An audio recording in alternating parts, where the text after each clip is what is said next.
it for a while, so I don't want to put it for him.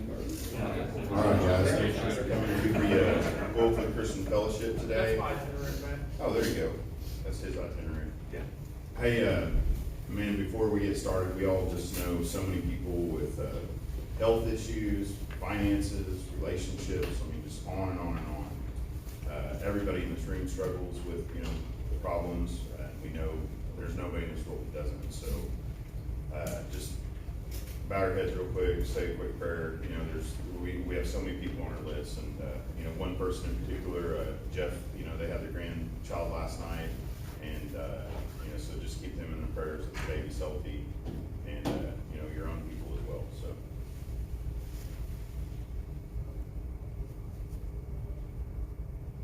All right. Well, we have a guest today. Justin Scheffe is here to share his story and testimony and how God works in his life. So I'll just hand over the microphone to him.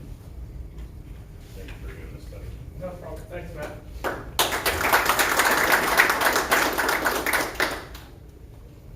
Man, Terry was right. We do have a lot of Baptists in the room. Everybody in the crowd's back there. Can everybody hear me at the back? Can? Yeah, sure. I'm going to try and talk loud and not use this. So my bio is, I talk with my hands a lot, but worked with Weatherford for the last 18 years. Started in August 2003, back in a wireline truck, Little Kansas. I pretty much held every wireline position you can imagine, right? From operator to engineer in charge to manager to sales, right? And I just found an anchoring in sales that I didn't want to get out of. Terry knows what that's like. I mean, he gets these sales guys that don't want to leave. We're like a bad dream. We just keep coming back. But, that's where I've been for the last 18 years. Been happily married to my wife for the last 16. Got a daughter that graduated high school this year. One that's a freshman, and then a 7-year-old boy that's starting the second grade. Yeah. I won't tell you how the 7-year-old happened. That's another story. But he's been a blessing. He's a handful, and he's fun. But right now, it's a perfect time to talk about this because with my testimony and my discipleship, it started in high school, my senior year, about 97 February. Found myself in an auditorium in Beaver, Oklahoma. We're over there, FCA rally. We're just having a good time. Walk up onto the stage that night, commit myself to the Lord, accept the Lord, right? And and nobody told me it's a 2-step process, right? You can accept all you want, but what I didn't realize is the minute I walked out the door, there was no commitment. So there's the 2 steps: accepting and committing. And when I went onto that stage, I became a convert, and I was somebody's clicker number, right? Click, click, click. Oh, I got this guy. Got him. We got another one tonight. We got 50 more, right? On this auditorium floor. But what nobody tells anybody is that the minute those kids walk out of that auditorium, that they need a discipleship. They need people to make sure they follow through on that commitment to deliver God's message and make sure they do the right things.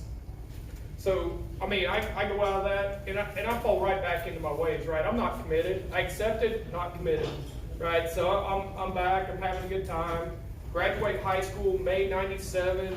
I'm ending that season of my life. My high school career's coming to an end. My dad, he's on the road trucking. He's getting into drugs and alcohol. He's kind of messed up. My mom's at home trying to hold it together for 3 boys. And I'm working grain elevators, so nobody sees us. We really fall apart as a family unit over that year, right? So I go off to college at Northwestern, Oklahoma State, right? We always prepare our kids. I'm starting a new ending a season. 3 months later, I'm starting a new season in my life. Seasons can last for years. They can last for weeks. They can last for months. Go to Northwestern, Oklahoma State, playing football up there. Check in 1st of August. Man, I'll tell you what.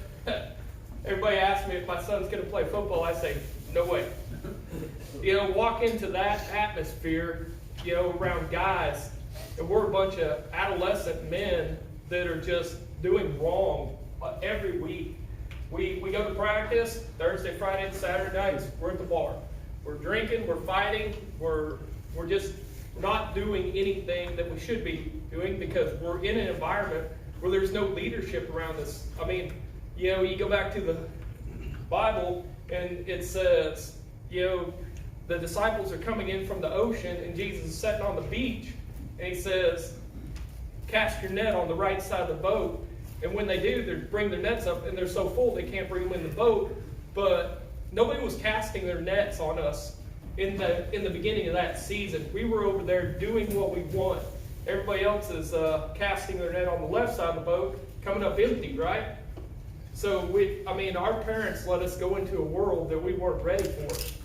There was no talk of commitment or delivery. I can tell you through my entire college career, I maybe went to church one time. Went to the bar every Thursday, Friday, and Saturday night. Guys, I should have been in jail, I should be dead, I could have killed somebody, or I could have been crippled, right? I mean, these are things that are repercussions of what I was doing as a college athlete in Oklahoma.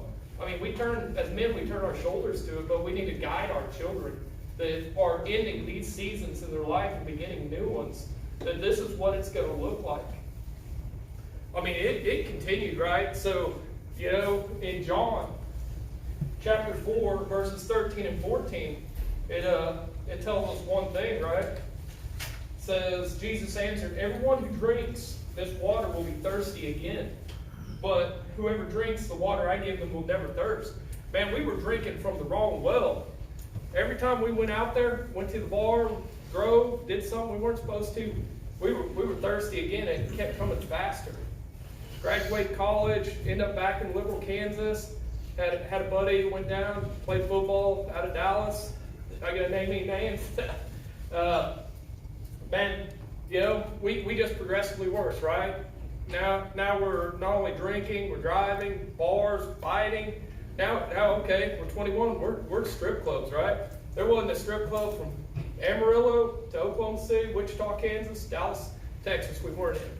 We walk in, we're down with the pigs, guys. You know, just wallowing in it.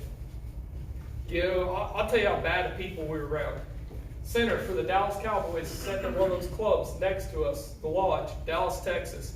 He's dropping $5,000 to $10,000 at night on girls just to have their company around him. About 3-4 years later, he's being indicted because the guy selling him steroids is testifying against him. Those two people, before they even go to court, the guy testifying against him ends up dead in a murder-suicide. And all directly related to this guy I'm sitting next to in one of these clubs in Dallas, Texas. Guys, my life is, I'm thinking, I'm drinking from this well. I don't see the wrong in it. I'm just down there in the bottom, wallowing with the pigs. Get back to Liberal, Kansas. Terry's going to cringe when I say this. Go to work for Reeves Wireline, which is eventually bought by Weatherford, right? We get it, I can't ever get out of this environment. My operator, great guy, I think he's a great guy, right? It was a standing joke at the shop. This guy go on days off, he'd walk into the liquor store, 3 30-packs. We had 3 days off, one for each day he was off. And I'm not joking. That's how bad it was. We would go to work. This guy would be drinking, one of us would be drinking, we would be driving a 40,000-pound bullet down the road. I tell everybody the story about, we get in, we think we're done. The boss always had beer at the shop for us. We get done with the job, we think we're done, we're just having a good time at the shop. Oh, here's that elusive call out, right? Never happens. No, right? Here we go, right? We shouldn't go anywhere. Whether we're going to another job or going to the bar after we get in, we're going down the road somewhere. Get called out. We end up in Gate, Oklahoma, on a well site, and I guarantee the company man knew exactly what was going on. Because he walked in the truck, and he's like, guys, go to bed. I'll circulate on bottom. When I get out of the hole, I'll let you know. And we come back to the shop, we joke about that, guys. We're still drinking from this water that's no good. We're all in this environment that we think is the oil field, and it is, and you know, we need this discipleship and this leadership through the company that we're not getting, and we're all just kids that basically grew up without anybody around us. After we commit, or after we accept, no commitment, right? We're just doing what we'll touch and feel as we go, whether it's right or wrong, and we're getting away with a lot. And we continue down this path, right? This goes on for me till, you know, I'll tell you, my changing point, the exact day, was July 9th, 2005. And I don't know why it ended that way, but it ended that way because that day was the first day I took my wife out on a date. Right?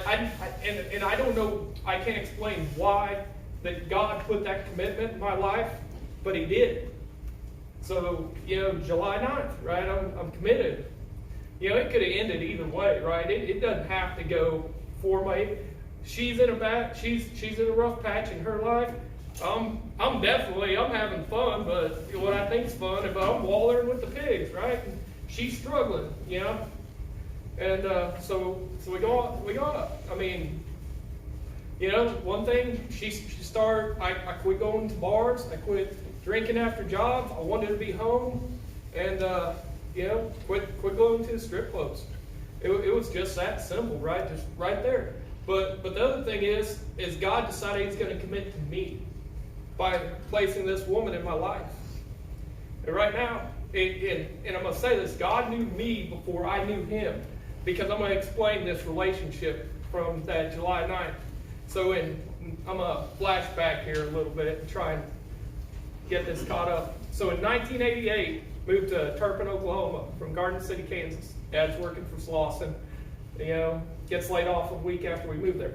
My wife moves from Williston, North Dakota to Liberal, Kansas. Dad transfers with Halliburton, 1988.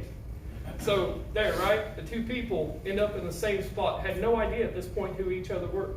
1999, my brother takes what would be my wife's best friend to prom. Intersect, right? Okay, we got an inflection point right there. We're crossing paths with each other.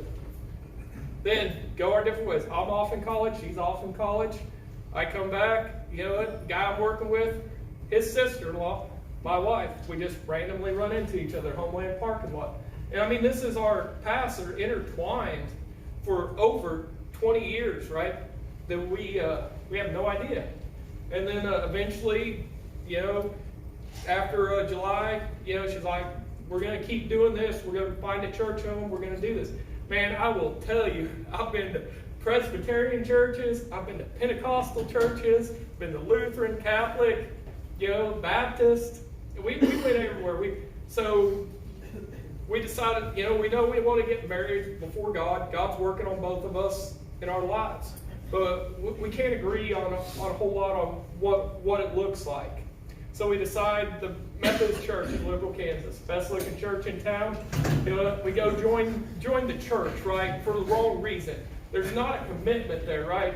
You know, I'm going to keep going back to this word commitment. We're not committed, but we just want to be there. Join the church, and we're not committed. Again, you know, we get married, and we continue church there, but over the next couple of years, we're just wandering, right, back. Eventually, a year later, we find ourselves back wandering through the church cycle. Okay, we got to find our church home. So, as we wander, try out new churches, we keep moving around. We end up at the Fellowship Baptist Church in Liberal. And you know what was different here? And this comes to the big commitment. Because before I was committed to them, they were committed to me. So when I walked into the church, I back row Baptisted it, right? I was the guy that get up and meet your neighbor, right? I'm the guy that's standing there like a statue. You're coming to me, I'm not going to you. So, and that's what happened, guys. My 1-year-old daughter is being babysitted by some of the members of the church, his family. You know, they invite us. We're in church. People are introducing us. They're coming up. They're inviting us to church. Man, very day one, they assign a deacon to come to our house and meet with us, right? He's coming by monthly, right? You guys, come on over, join. You know, we want you here. And we continue this for about a year, right? So, And then the pastor and his wife, they're like, okay, deacons aren't getting anywhere, we're sending in the big guns. So pastor and his wife come over. I mean, we go through, we talk, we start talking about testimonies and what we're going through and what's got us to this point in our lives. And we're just struggling all the time. And we're not struggling relationship-wise, but we're struggling to find our commitment to the Lord. And we sit down and we talk to him. My wife lays it on the line. I mean, she's crying right there, telling him, what her feelings are, and her low point when we met, and having a daughter. Our daughter's been through 5 surgeries at this point, right? I told you my story. I'm telling this guy my story. We're just laying on the line, and it counsels us for a little while. And then 2008, we find ourselves wanting to join the church. And so here, we get up there, and we commit at that point.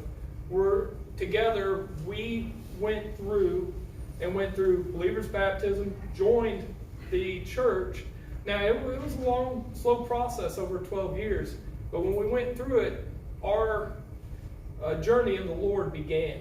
So we were able to start it together, and today, I mean, our relationship continues to grow with the Lord. But when we took that step in believer's baptism and did that, joined the church together, we fulfilled that commitment piece together.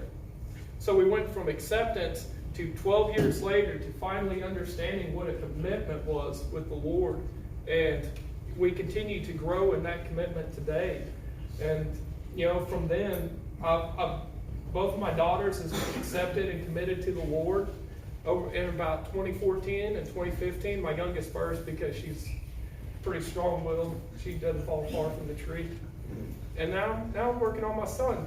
But the message today is, when we all know a senior or a kid that's graduating high school, going into college the first time, or maybe graduating college, going into the real world, we as men need to provide that discipleship and that testimony for these kids to follow through on their commitment to the Lord, rather than just letting them go out into the world and make their own choices. Because I promise you, a bunch of those kids are going to end up at the bottom, feeding with the pigs like I was. And when that happens, we're all in trouble, because then we change their future as well, when we could have altered it in how we communicated with them.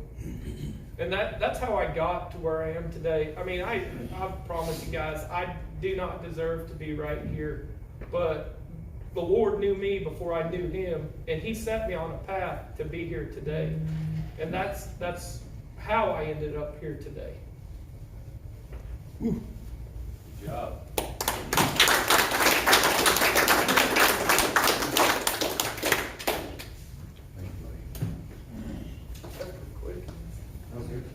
Great. Appreciate that.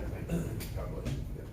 All right, everybody knows, first Thursday of every month, please join us. Hopefully next month we'll be back at City Rescue Mission.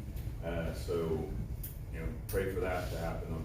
We'd all like to be back there. It'd be great. They definitely appreciate our support. And if you are not on the email chain, Randy has a prayer list, he puts together, consistently. He's committed, of course, to making sure that everybody, is looked out for. So anyway, thank you. Take care. God bless you guys. Man, come bless. Good.